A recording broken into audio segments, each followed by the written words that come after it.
Hello friends, welcome to the channel. അപ്പോൾ നിങ്ങൾ തംബ്നെയിലും കാര്യങ്ങളൊക്കെ കണ്ട പോലെ തന്നെ നമുക്ക് എങ്ങനെ നമ്മുടെ ടാക്സ് സേവ് ചെയ്യാനാണ് നമ്മൾ ഇന്ന് നോക്കാൻ പോകുന്നത്. ടാക്സ് സേവിംഗ് ഇൻസ്ട്രുമെന്റ് അല്ലെങ്കിൽ ടാക്സ് സേവിംഗ് ഇൻവെസ്റ്റ്മെന്റ് അതിനെക്കുറിച്ചൊക്കെ നമ്മൾ ഡീറ്റെയിൽ ആയിട്ട് പറയാൻ പോകുന്നത്. നിങ്ങളൊരു സാലറിഡ് ആയിക്കോട്ടെ അല്ലെങ്കിൽ ബിസിനസ് സെൽഫ് എംപ്ലോയ്ഡ് ആയിക്കോട്ടെ ബിസിനസ് ഓണർ ആയിക്കോട്ടെ ഇതെല്ലാത്തിലും ബാധകമാണ് കേട്ടോ. അപ്പോൾ നമുക്ക് കുറേ type of tax saving instruments അല്ലെങ്കിൽ ഇൻവെസ്റ്റ്മെന്റ് മെത്തേഡ്സും നമുക്ക് അവൈലബിൾ ആണ്. നിങ്ങൾക്ക് കുറേ പേരൊക്കെ അറിയായിരിക്കും. നിങ്ങൾ പ്രത്യേകിച്ച് സാലറി അക്കൗണ്ട് ആണെങ്കിൽ നിങ്ങൾക്ക് അറിയായിരിക്കും അതിൻ്റെ കുറേ സംഭവങ്ങളൊക്കെ നിങ്ങൾക്ക് അറിയായിരിക്കും. അതിൽ കുറച്ച് ഫേമസ് ആയിട്ടുള്ള ഒരു 4 സംഭവമാണ് നമ്മൾ പറയാൻ പോകുന്നത് കേട്ടോ. ആദ്യത്തേത് പറയുന്നത് നമ്മൾ ഇൻഷുറൻസ് ആണ്. അപ്പോൾ കുറേ നമുക്ക് ടാക്സ് സേവിംഗ് ഇൻഷുറൻസ് ഒക്കെ നമുക്ക് അവൈലബിൾ ആണ്. അപ്പോൾ അതെടുത്തുകൊണ്ട് നമുക്ക് ഇതുപോലെ നമ്മുടെ ATC നമ്മുടെ ടാക്സ് സേവിംഗ് നമ്മുടെ റൂൾ അനുസരിച്ച് ATC കാറ്റഗറിയിൽ നമുക്ക് 1.5 lakh വരെ നമുക്ക് ടാക്സ് ചെയ്യാൻ പറ്റും. നിങ്ങൾക്ക് അറിയായിരിക്കും. അതിന് നമുക്ക് ജസ്റ്റ് നിങ്ങൾ ഗൂഗിളിലൊക്കെ സെർച്ച് ചെയ്താൽ നിങ്ങൾക്ക് കിട്ടും കേട്ടോ. പിന്നെ രണ്ടാമത്തെ ഫേമസ് സാധനം വരുന്നത് NPS ആണ്, നാഷണൽ പെൻഷൻ സ്കീം. അതിലും നിങ്ങൾക്ക് അറിയായിരിക്കും. പക്ഷേ നാഷണൽ പെൻഷൻ സ്കീമിൻ്റെ കുഴപ്പം എന്താ വെച്ചാൽ നമുക്ക് 60 വയസ്സ് വരെ ഒരു ലോക്ക് ഇൻ പീരീഡ് ഉണ്ട്. അപ്പോൾ അത് 60 വയസ്സ് വരെ ലോക്കായി കിടക്കും. നമ്മുടെ ഇപ്പോഴത്തെ ഒരു സാഹചര്യത്തിൽ 60 വയസ്സ് വരെ ആൾക്കാർ എല്ലാവരും ജീവിക്കുമെന്ന് സംശയമാണ്. അതുകൊണ്ട് ഞാൻ അങ്ങനെ റെക്കമെൻഡ് ചെയ്യുന്നില്ല NPS. പക്ഷേ NPSന് ഭയങ്കരമായിട്ട് റിട്ടേൺസ് സംഭവമൊക്കെ ഉണ്ട്. അതൊരു ഒരു പ്ലസ് പോയിന്റ് തന്നെയാണ്. പിന്നെ വരുന്നതാണ് ഇപ്പോൾ നമുക്ക് ടാക്സ് സേവിങ് FD ഉണ്ട്, ടാക്സ് സേവിങ് ഫിക്സഡ് ഡെപ്പോസിറ്റും ഉണ്ട്. അതിന് നമുക്ക് 5 കൊല്ലത്തിൻ്റെ ഒരു ലോക്കിംഗ് പീരീഡ് വരുന്നുണ്ട്. അത് നമുക്ക് നിങ്ങൾ ഉപയോഗിക്കുന്ന ബാങ്ക് അക്കൗണ്ട് അതിൽ നമ്മൾ FD റേറ്റിലൊക്കെ പോയി നോക്കിക്കഴിഞ്ഞാൽ നിങ്ങൾക്ക് അവിടെ കാണാൻ പറ്റും. നമുക്ക് ടാക്സ് സേവിങ് FD എന്നൊക്കെ പറഞ്ഞിട്ട് HDFC ബാങ്ക് എല്ലാ ബാങ്കിലും നമുക്കിപ്പോൾ അവൈലബിൾ ആണ്. അതിന് ആകെ ഡിഫറൻസ് വരിക നമുക്ക് 5 കൊല്ലത്തേക്ക് പിന്നെ തൊടാൻ പറ്റില്ല. അങ്ങനെ ഒരു സംഭവം ലോക്കിൻ പീരീഡ് വരിക. അതാണ് ലോക്കിൻ പീരീഡ് വരാം കേട്ടോ. പക്ഷേ ആ ലോക്കിൻ പീരീഡ് ഉണ്ടെങ്കിൽ നമുക്ക് ആ ദിവസം അത്രയും സമയത്തേക്ക് നമുക്ക് ആ കാശ് എടുക്കാനോ വിഡ്രോ ചെയ്യാനോ ഒന്നും പറ്റില്ല. അതാണ് ലോക്കിൻ പീരീഡ് എന്ന് പറയുന്നത്. അത് നിങ്ങൾക്ക് എല്ലാത്തിലും നിങ്ങൾ കേട്ടായിരിക്കും. മ്യൂച്വൽ ഫണ്ടിനുണ്ട്, പക്ഷേ ലിമിറ്റഡ് ആണ്. മ്യൂച്വൽ ഫണ്ടൊക്കെ ചിലതിന് 1 മാസം അങ്ങനെയൊക്കെ ഉള്ളൂ. 1 മാസം, ഒരാഴ്ച, ചില ഡിപ്പെൻസ് ആണ്. എൻ്റെ ഫേമസ് ആയിട്ടുള്ള സംഭവം അടുത്താണ് നമ്മുടെ ELSS. നമ്മുടെ മ്യൂച്വൽ ഫണ്ടിൽ വരുന്ന ഒരു ടാക്സ് സേവിങ് ഫണ്ട് തന്നെയാണ്. അപ്പോൾ ഞാനും ആക്ച്വലി ഏറ്റവും കൂടുതൽ ടാക്സ് സേവ് ചെയ്യാൻ ഉപയോഗിക്കുന്ന ഒരു ഇൻസ്ട്രുമെന്റ് എന്ന് വേണമെങ്കിൽ പറയാം ELSSനെ. ഞാൻ ഹൈലി റെക്കമെൻഡ് ചെയ്യുന്ന ഒരു പ്രൊഡക്റ്റ്, ഒരു ഇൻസ്ട്രുമെന്റ്, ടാക്സ് സേവിങ് ഇൻസ്ട്രുമെന്റ് എന്ന് വേണമെങ്കിൽ പറയാം ELSS. എന്ന് വെച്ചാൽ ELSSൽ നമുക്ക് ഭയങ്കര ഒരു ഒരു ഫ്ലെക്സിബിലിറ്റി ഉണ്ട്. നമുക്കിപ്പോൾ എമൗണ്ട് തന്നെ മച്ചാനൊക്കെ നമുക്കൊരു ഫിക്സഡ് എത്ര ഹൈ എമൗണ്ട് നമ്മൾ ഇപ്പോൾ 1.5 ലക്ഷത്തിൻ്റെ സേവിങ് വേണമെങ്കിൽ നമുക്ക് ഇത്ര അധികം ഇൻവെസ്റ്റ് ചെയ്യാം. ഇതിനാകുമ്പോൾ നമുക്ക് വേണമെങ്കിൽ 500 തൊട്ട് തന്നെ 500 1000 തൊട്ട് തന്നെ നമുക്ക് സ്റ്റാർട്ട് ചെയ്യാം. അപ്പോൾ നമ്മൾ നോർമൽ SIP ചെയ്യുന്ന പോലെ തന്നെ നമുക്ക് വേണമെങ്കിൽ ഒരു ELS ഫണ്ടിൽ നമുക്ക് വേണമെങ്കിൽ ഇൻവെസ്റ്റ് ചെയ്യാൻ പറ്റും. അപ്പോൾ ELS ഫണ്ട് ഫുൾ ഫോം നിങ്ങൾക്ക് അറിയായിരിക്കും, ഇക്വിറ്റി ലിങ്ക്ഡ് സേവിങ്സ് സ്കീമാണ്. അപ്പോൾ ഇത് നമ്മുടെ നോർമൽ ഇപ്പോൾ നിങ്ങൾ മ്യൂച്വൽ ഫണ്ട് ചെയ്യാൻ ഉപയോഗിക്കുന്ന ആപ്പിൽ കയറിയിട്ട് ELS അടിച്ചു കൊടുത്തു കഴിഞ്ഞാൽ കുറേ സംഭവങ്ങൾ കിട്ടും. അതിൽ കുറച്ച് ഫേമസ് ആയിട്ടുള്ളതാണ് കോൺടാക്സ് plan, Mirae Asset plan, Bank of India, ഗ്രോവിൻ്റെ ഒക്കെ ഉണ്ട്. ഞാൻ ആക്ച്വലി 2 ടാക്സ് സേവിങ് പ്ലാൻ ചെയ്യുന്നുണ്ട്. നിങ്ങൾക്ക് അറിയാം അതിൻ്റെ മാക്സിമം നമുക്ക് ടാക്സ് ചെയ്യാൻ പറ്റുന്നത് 1.5 lakh ആണ്. പക്ഷേ നമുക്കിതിൽ അത്യാവശ്യം റിട്ടേണും കിട്ടുന്നുണ്ട്. അപ്പോൾ എൻ്റെ ആക്ച്വലി 3 lakhൻ്റെ അബോവ് ഒരു ELS ഫണ്ട് എടുക്കുന്നുണ്ട്. അത് നമുക്കറിയാം. നമുക്ക് പിന്നെ അതിൻ്റെ പ്രത്യേകത വെച്ചാൽ നമുക്ക് 3 കൊല്ലത്തിൻ്റെ ലോക്കിൻ പീരീഡ് ഉള്ളൂ.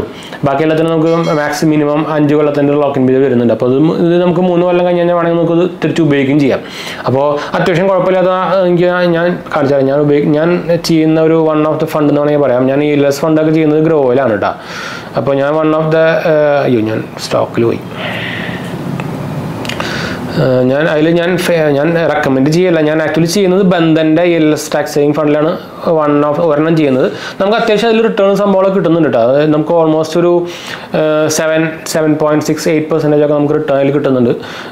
വലിയ കുഴപ്പമില്ലാത്ത ഒരു റിട്ടേൺ എന്നൊക്കെ പറയാം. അത്യാവശ്യം സേഫാണ്, വലിയ കുഴപ്പമില്ലാത്ത ഇതിൻ്റെ. അപ്പോൾ ഞാൻ ഈ ബന്ധൻ ELS ഫണ്ടിൻ്റെ അവർ ആക്ച്വലി ഇക്വിറ്റി ഇൻവെസ്റ്റ്മെൻറ്റ് തന്നെ ചെയ്യുന്നത്. അതിൽ നമുക്ക് ഏതൊക്കെ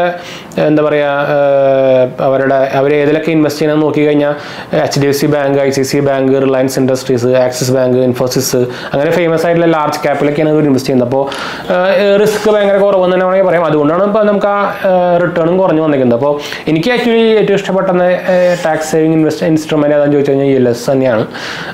NPS അത്യാവശ്യം നല്ല റിട്ടേൺ തരുന്ന സംഭവം തന്നെയാണ്. പക്ഷേ അതിന് ഭയങ്കരമായിട്ട് വലിയ ലോക്കിൻ പീരീഡ് വരുന്നത്. അതുകൊണ്ടാണ് ഞാൻ അത്രയ്ക്ക് ഞാൻ ആക്ച്വലി NPSൽ ചെയ്യുന്നില്ല. അതിൽ ലിമിറ്റഡ് എമൗണ്ടേ ചെയ്യുന്നുള്ളൂ. NPSനോട് ഗുണം എന്ന് വെച്ചാൽ നമുക്ക് ഈ എക്സ്ട്രാ 1.5 അല്ലാണ്ട് തന്നെ ഒരു എക്സ്ട്രാ 50,000 കിട്ടും. അപ്പോൾ ഞാൻ എക്സ്ട്രാ 50,000 മാത്രമേ ചെയ്യുന്നുള്ളൂ, വേറെ ഒന്നും ചെയ്യുന്നില്ല കേട്ടോ. അപ്പോൾ ഇതാണ് നമുക്ക് ഈ പ്ലാനിങ്, ഈ ഇൻസ്ട്രുമെന്റ്സ് ഉപയോഗിച്ച് നമുക്ക് ഈ 4 മെയിൻ ഇൻസ്ട്രുമെന്റ്സ് ഉപയോഗിച്ചാൽ മതി. ഈ 4 ഇൻസ്ട്രുമെന്റ് ഫേമസ് ഇൻസ്ട്രുമെന്റ്സ് ഉപയോഗിച്ച് കഴിഞ്ഞാൽ നിങ്ങൾക്ക് 1.5 lakhൻ്റെ ATC പ്രകാരമുള്ള ടാക്സ് സേവിങ്സ് ചെയ്യാൻ പറ്റും കേട്ടോ. ടോട്ടൽ എമൗണ്ട് നിന്ന് അല്ലെങ്കിൽ ടോട്ടൽ ഇൻകം നിന്ന്. അപ്പോൾ ഞാൻ ആക്ച്വലി റെക്കമെൻഡ് ചെയ്യുന്ന മ്യൂച്വൽ ഫണ്ട്, ഞാൻ ആക്ച്വലി മെയിനായിട്ട് ഉപയോഗിക്കുന്ന മ്യൂച്വൽ ഫണ്ട് ആപ്പ് എന്ന് പറയുന്നത് ഇൻഡ്യമണി ആണ്. ഞാൻ കുറേ ഉപയോഗിക്കുന്നുണ്ട്, നിങ്ങൾ ഓൾറെഡി കണ്ടിരിക്കുന്ന വീഡിയോസ്. എൻ്റെ കയ്യിൽ ഇൻഡ്യമണി ഉണ്ട്, ഗ്രോ ഉണ്ട്, അതുപോലെ തന്നെ നമ്മൾ ഡയറക്റ്റ് നമ്മുടെ എനിക്ക് ഇടയ്ക്കിടയ്ക്ക് ആ സാധനത്തിൻ്റെ പേര് കിട്ടില്ല. ഏഞ്ചൽ ഫോം ഉണ്ട്, പിന്നെ നമ്മുടെ ഫോൺ പേക്കാരുടെ ഷെയർ മാർക്കറ്റ് ഉണ്ട്. അത് ചെറുതായിട്ട് ഞാൻ പിന്നി സ്റ്റോക്കൊക്കെ വാങ്ങിക്കാൻ ഉപയോഗിക്കുന്നതാണ്. വലിയ ഹൈ റെക്കമെൻഡേഷൻ ഒന്നും ചെയ്യുന്നില്ല. മെയിനായിട്ട് ഉപയോഗിക്കുന്നത് ഈ 3 എണ്ണമാണ് കേട്ടോ. പിന്നെ ഡയറക്റ്റ് അവരുടെ ബാങ്കുകളുടെ ഉണ്ട് ഡയറക്റ്റ്. അത് ബാങ്കുകളുടെ ഡയറക്റ്റ് എടുക്കുമ്പോൾ എന്താ കുഴപ്പമെന്ന് വെച്ചാൽ നമുക്ക് അതിൽ ആനുവൽ ചാർജും ജോയിനിങ് ചാർജും പിടിക്കും. എനിക്ക് അതിൽ ഒരെണ്ണം ഫ്രീ ആയിട്ട് കിട്ടിയിരുന്നു. അതുകൊണ്ട് ഞാൻ ഒരെണ്ണം എടുത്ത് വെച്ചിട്ടുണ്ടായിരുന്നു. എല്ലാ ബാങ്കിലും ഉണ്ട്. SBIക്ക് ഉണ്ട്, SBI സെക്യൂരിറ്റീസ്, കൊഡാക് ബാങ്കിൻ്റെ സെക്യൂരിറ്റി, സെപ്പറേറ്റ് ആപ്പ് എല്ലാം ഉണ്ട്. പക്ഷേ അതിൻ്റെ കുഴപ്പത്താണ് ഞാൻ നേരത്തെ പറഞ്ഞ പോലെ തന്നെ നമുക്ക് ഇതുപോലെ ലൈഫ് ടൈം ഫ്രീ ആയിട്ട് ഇപ്പോൾ ഗ്രോവും ഇന്ത്യ മണി ഒന്നും സെപ്പറേറ്റ് വേറെ ചാർജ് ഒന്നും എടുക്കുന്നില്ല. ആനുവൽ ചാർജോ മെയിൻ്റനൻസ് ചാർജോ ജോയിനിങ് ചാർജോ അങ്ങനെ സംഭവമൊന്നും എടുക്കുന്നില്ല. ഒക്കെ ഫ്രീ ആണ്. അപ്പോൾ അതുകൊണ്ടാണ് ഞാൻ ഇന്ത്യ മണി റെക്കമെൻഡ് ചെയ്യുന്നത്. ഇന്ത്യ മണിയിൽ എല്ലാ സംഭവങ്ങളും ഉണ്ട്. ഞാൻ ഇന്ത്യ മണി ത്രൂ ആണ് സ്റ്റോക്ക് ഇൻവെസ്റ്റ്മെൻറ്റ് ചെയ്യുന്നത്, മ്യൂച്വൽ ഫണ്ട് ചെയ്യുന്നുണ്ട്. LS ഒഴിച്ച് ബാക്കിയെല്ലാം മ്യൂച്വൽ ഫണ്ട് ചെയ്യുന്നത് ഇന്ത്യ മണിയിലാണ്. അതുപോലെ തന്നെ US സ്റ്റോക്സ് ഇൻവെസ്റ്റ്മെൻറ്റ് ചെയ്യുന്നുണ്ട്. ഇതിൽ ഇഷ്ടം പോലെ സംഭവമുണ്ട് ഇന്ത്യ മണിക്ക്. അതാണ് ഞാനത് ആക്ച്വലി എടുത്ത് പറയാൻ പറയുന്നത്. പ്രമോഷണൽ സംഭവമൊന്നുമല്ല. നിങ്ങൾക്ക് വേണമെങ്കിൽ ഞാൻ ഇതിൽ കാണിച്ചാൽ എൻ്റെ ഞാനിപ്പോൾ അത് കാണിച്ചെന്നാൽ ഫുൾ ഡീറ്റെയിൽസ് വരും ചെയ്യും. അതാണ് കുഴപ്പമാണ്. ഇതിൽ ഇൻഷുറൻസും നമുക്ക് എടുക്കാം കേട്ടോ. അതിൽ കുറേ ഫീച്ചേഴ്സ് ഉണ്ട്. ഫിക്സഡ് ഡെപ്പോസിറ്റ് ഉണ്ട്. ഭയങ്കര ഒരു മൾട്ടി സൂപ്പർ ആപ്പ് എന്നൊക്കെ വേണമെങ്കിൽ പറയാം. അതുകൊണ്ടാണ് ഞാൻ അത് എടുത്ത് പറയുന്നത്. അല്ലാണ്ട് ഇവരെനിക്ക് പൈസ കാര്യങ്ങളൊന്നും തന്നിട്ടില്ല. പക്ഷേ നമ്മൾ പ്രമോഷനും ചെയ്യുന്നില്ല. അതാണ് സംഭവം കേട്ടോ. അപ്പോൾ അതാണ് ഞാൻ ഇന്ത്യ മണി ഇടയ്ക്കിടയ്ക്ക് എടുത്ത് പറയുന്നത്. നമ്മൾ മെയിനായിട്ട് ചെയ്യുന്നത് ഇന്ത്യ മണി ത്രൂ ആണ്. അതിൻ്റെ അത്ര അധികം ഫീച്ചേഴ്സും ഉണ്ട്. ഭയങ്കര യൂസർ ഫ്രണ്ട്ലി ആണ്. അതുകൊണ്ടാണ് നമ്മൾ ചെയ്യുന്നത്. പിന്നെ ഡീറ്റെയിൽസ് കിട്ടാനും അതുപോലെ തന്നെ നമ്മളിപ്പോൾ സ്റ്റോക്ക് ഇൻവെസ്റ്റ്മെൻ്റ് ഒക്കെ ചെയ്യുമ്പോൾ ഞാൻ ആദ്യം ഗ്രോയിലാണ് ചെയ്യാറ്. പിന്നെ ഞാൻ മാറിയതാണ് ഇതിലേക്ക്. എന്താ വെച്ചാൽ ഇതിൽ നമുക്ക് ഒരു ആമസോൺ വന്നിട്ടുണ്ടെന്നുണ്ട്. അപ്പോൾ എന്തായാലും നമുക്ക് വൈൻഡ് അപ്പ് ചെയ്യാം. നമ്മുടെ ആമസോൺ ഒരു പിക്കപ്പ് ഉണ്ടായിരുന്നു. അപ്പോൾ അതിന് വന്നായിരുന്നു കേട്ടോ. അതാണ് ഇടയ്ക്ക് ബ്രേക്ക് ആയത്. അപ്പോൾ നമുക്ക് എന്തായാലും വൈൻഡ് അപ്പ് ചെയ്യാം. അപ്പോൾ എന്തെങ്കിലും സംശയം കാര്യങ്ങളൊക്കെ കമൻറ്റ് ചെയ്താൽ മതി. നമ്മളെല്ലാ കമൻറ്റ് റിപ്പോർട്ട് ചെയ്യുന്നതാണ്. ഡിസ്ക്രിപ്ഷൻ ചെക്കൗട്ട് ചെയ്താൽ നിങ്ങൾക്ക് ലിങ്കും സംഭവങ്ങളൊക്കെ കിട്ടും കേട്ടോ. അതുപോലെ തന്നെ ക്രെഡിറ്റ് കാർഡ് അപ്ലൈ ചെയ്യാൻ ലിങ്കും നമ്മുടെ വെബ്സൈറ്റ് ലിങ്കൊക്കെ സംഭവമൊക്കെ ഞാൻ താഴെ കൊടുത്തിട്ടുണ്ട്. അതുപോലെ തന്നെ കുറേ പേര് ലൈക്ക് ചെയ്യുന്നില്ല. ലൈക്ക് ചെയ്യുക, നിങ്ങളുടെ ഫ്രണ്ട്സിലേക്ക് നമ്മൾക്കൊന്ന് ഷെയർ ചെയ്യാം കേട്ടോ. നമ്മുടെ 2 ചാനലും കാണാൻ പോയി കണ്ടുപോകുക, സബ്സ്ക്രൈബ് ചെയ്യുക, സപ്പോർട്ട് ചെയ്യാം കേട്ടോ. അടുത്ത വീഡിയോയിലാണ്.